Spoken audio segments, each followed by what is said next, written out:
Guys, this is our 30 days. 30 days tayo workout. Ayan. Tayo ay talon-talon kung ano-anong ginagawa natin, guys. Ito na yung ating, ang sabi kong ipapakita ko sa inyo ang ating tiyan.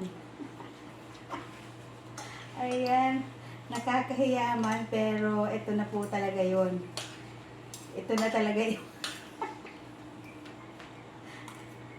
Ito na po yun. Ayan.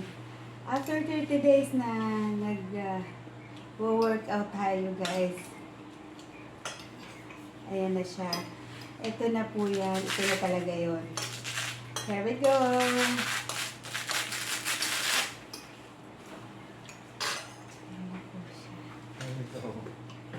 Yan na po siya, guys, yung tiyan natin. After 30 days, ayan. Ang taba natin na ay bumaba na po siya, tapos nagkaroon na siya dito na, ayan, nagkaroon na po siya ng, may iyok na. Ayan. Tapos, yung taba ko nandito na. Ayan. Bumaba na po siya, may lakad siya. Ayan. Tapos, ang likod natin, ayan, yung, nagkaroon siya ng kaunting shape siya. Ayan.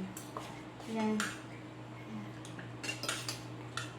Hindi pa naman tayo payat, hindi rin ayan, kasi kumakain tayo ng masarap na pagkain, yung mga pang mekos-mekos. Ayan. So,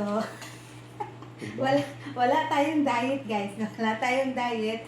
Hindi tayo nag-diet kung hindi nag-workout lang tayo araw-araw. Ayan. So, ito po ang result. Ayan. Ayan na po ang ating pawis. Ang result ng ating pagkapawis-pawis everyday. Thank you.